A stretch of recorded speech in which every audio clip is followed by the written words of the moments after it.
नमस्कार दोस्तों, good evening. आज आमच्या गावचा गुरुवारचा बाजार होता।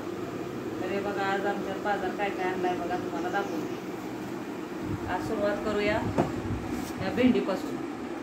तर हे बघा, ही काही गावरान भेंडी नाही, पण कवळी कवळी मस्त भेंडी आहे बघा। ही भेंडी कशी ओळखायची माहिती आहे का? ही कवळी भेंडी बघून घ्यायची। लोक म्हणतात ही छोटी छोटी छोटी, छोट्यापाशी काय नसतं। आता ही मोठी पण भेंडी आहे आणि छोटी पण भेंडी आहे। हे बघा, ह्याचं जर असं कुटकन मोडलं तर कवळी असते बघा, ह्याचं पण मोडतं, म्हणजे ह्या सगळ्या भेंड्या कवळ्या। कोण कोण काय म्हणतं छोटं छोटं बघतंय कवळी भेंडी म्हणून छोट्या छोट्या घेतं, तसं काय नसते। परत हे बघा, ही 1 किलो भेंडी आणली 30 रुपयाची। आणि हे गवार बघा, ही कसले गवार माहिती आहे का? ही पुणेरी गवार आहे। आमच्या मिस्टरांना ही गवार आवडती। गेल्या वेळेस देशी गवार आणली होती 1 किलो, आता ही गवार 1 किलो आणली। पुणेरी गवार आहे। ही मऊ मऊ असते गवार, ही पण देशी नाही।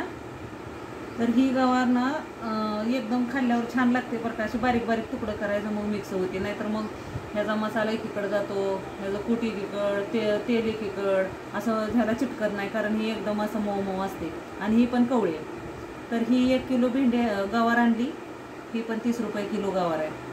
आणि ही बटाटा 100 रुपयाला 3 किलो आणल्यात। असं 40 रुपये किलो होते बटाटा, म्हणून त्यांनी काय केलं 100 रुपयाचे 3 किलो। बघा बटाटा एवढा, काय असं बटाटा आमच्या घरात जास्त आवडतो भाजीला, म्हणून बटाटा आणलाय। आणि हा बघा देशी दोडका आहे। हा देशी दोडका कसा ओळखायचा? तर ही खाली असं जाड असतं आणि ही छोटा असं निमोळत असतं शिंगासारखं, तर ह्याला देशी दोडका म्हणायचं बघा। हा अर्धा किलो आणलाय, 30ला अर्धा आहे। हा दोडका महाग आहे। आणि मी जे जे जे सांगते ना, ते तुमच्याकडं कसं किलो आहे आणि आमच्याकडं कसं किलो आहे ते तुम्ही मला कमेंटद्वारे सांगा। आणि हे बघा, ही वांगी वांगी खूप छान आहेत, फक्त जांभळी वांगी आहेत। हिरवी वांगी काय मिळाली नाहीत आज आम्हाला। आणि भर उन्हाळा असल्यामुळं वांगी काय एवढी अशी चांगली मिळत नाही। आणि आम्हाला जास्त माळवं आणायचं नव्हतं, माझं पहिलं पण फ्रीजमध्ये माळवं आहे। आणि हे टोमॅटो, ही देशी टोमॅटो आहे। असं हे गोल गोल असते ना, हे देशी टोमॅटो असतं। हे बघा, ही गोल आहे आणि असं निमुळत असतं, ती वेगवेगळ्या जातीचं असतं, ही देशी। तर ही पहिले पण होते म्हणून ह्यांना म्हणलं 1 किलो आणा बास। ह्याची काही किंमत मी विचारली नाही। ही 10-10 रुपयाला पेंड्या आहेत पालकच्या। कोथिंबीर तर मिळालीच नाही ह्या बाजारी। हे बघा, ही वांगी, ही पण जांभळीच वांगी आहे ती पण। ह्यात आणि ह्यात थोडा फरक आहे। अगोदर ही घेतली, नंतर ही चांगली दिसली म्हणून ही घेतली।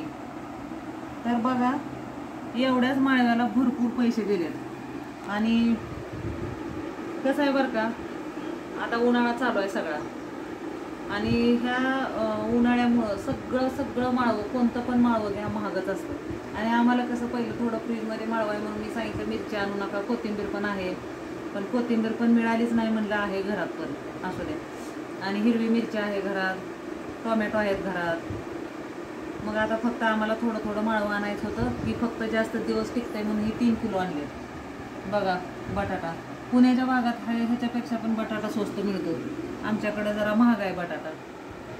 मग आम्हाला जी जी ह्या वेळेस आवडतं तीच आणायचं होतं, कारण गेल्या वेळेस करडईची भाजी आणलेली, अजून 3 पेंडे आणलेले, त्यातले अजून 1 आहे। तर बघा, हे माळवं थोडंच आणलंय, पण पैसे भरपूर गेलेत। तर मला कमेंटद्वारे सांगा की तुमच्याकडे कसं माळवं आहे आणि कोणत्या भाजीला किती किंमत आहे ती सांगा। आणि माझा व्हिडिओ बघितल्याबद्दल थँक्यू।